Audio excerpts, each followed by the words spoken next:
La Côte d'Ivoire, sacrée championne de la 34e édition de la Coupe d'Afrique des Nations, dispose de solides atouts économiques, faisant d'elle une puissance sous-régionale avec plus du tiers du PIB de l'UEMOA. Elle offre de nombreuses opportunités d'investissement dans presque tous les secteurs d'activité, à l'instar du secteur agricole qui représente une part importante de l'économie du pays.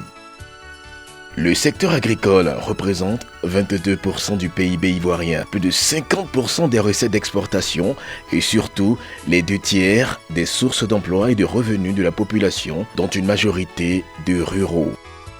Les atouts naturels de la Côte d'Ivoire sont considérables. Fleuves, lagunes, lacs, bas-fonds et une terre fertile pour le développement de la production agricole. Le pays se positionne comme un acteur important de ce secteur sur la scène internationale. La Côte d'Ivoire est depuis plusieurs décennies le premier producteur de fèves de cacao et fournit à elle seule 40% des besoins mondiaux. La Côte d'Ivoire est désormais leader mondial du cajou, leader mondial de la noix de cola, leader africain de la production d'EVA. Cette performance est à mettre à l'actif des plus hautes autorités ivoiriennes qui ont mis en place un ensemble cohérent de réformes structurelles de grande envergure et d'investissements publics et privés dans le secteur agricole. Le pays s'est doté en 2012 d'un programme national d'investissement, PNIA.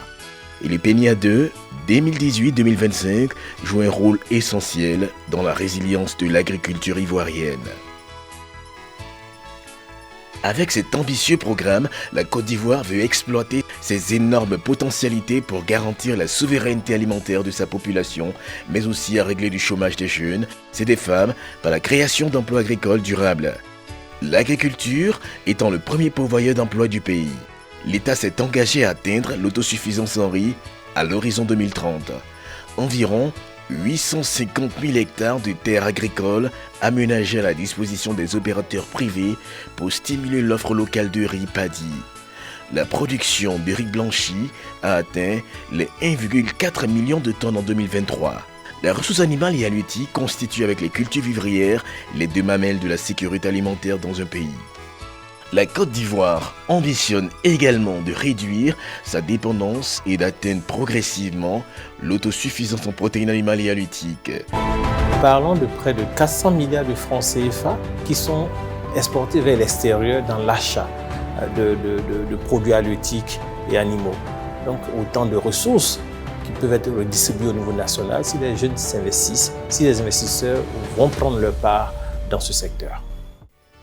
Pays à vocation agricole, la Côte d'Ivoire a fait de la préservation de sa forêt une priorité nationale dans un contexte de changement climatique. L'État met en œuvre la stratégie de préservation, de réhabilitation et d'extension des forêts en vue d'atteindre d'ici à 2030 6,5 millions d'hectares de forêt, représentant ainsi 20% du couvert forestier national.